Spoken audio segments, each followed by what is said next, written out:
Bismillahirrahmanirrahim. Dear students, I am your English teacher Zahoor Ahmed and going to teach you class 9th.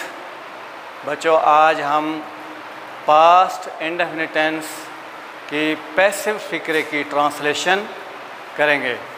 Urdu का फ़िक्रा होगा, passive में दिया होगा, तो उसको हम इंग्लिश में ट्रांसलेट करेंगे। जैसा कि बेटा मैं आपको पिछले लेक्चर में बता चुका हूँ कि इसके लिए एक ही स्ट्रक्चर होता है।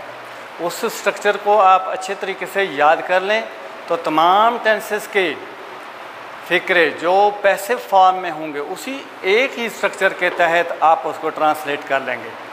और वो स्ट्रक्चर सबसे पहले मैं आपको बता दूं, ये देखें।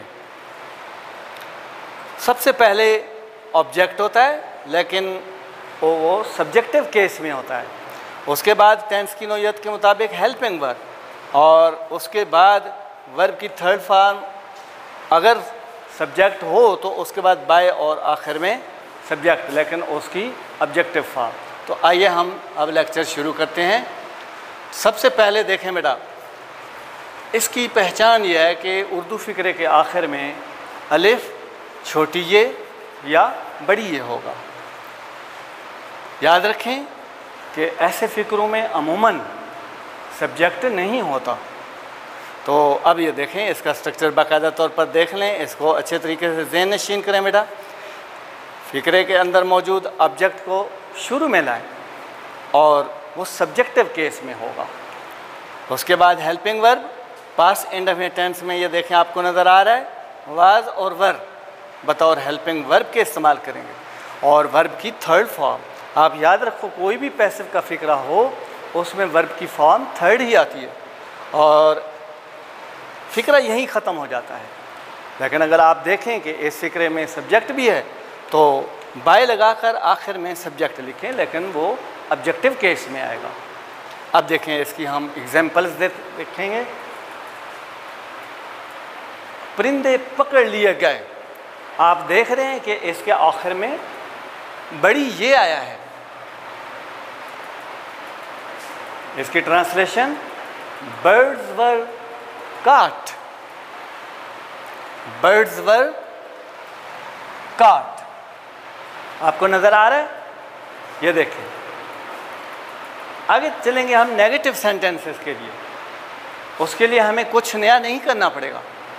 जहाँ भी हेल्पिंग वर्ब होती है उसके बाद नॉट लिख देते हैं। ये आप छोटी क्लासेस से पढ़ते आ रहे हो कि फ़िक्रे को नेगेटिव बनाने के लिए उसके अंदर जो भी कोई हेल्पिंग वर्ब मौजूद होता है उसके बाद नॉट लिख देते हैं।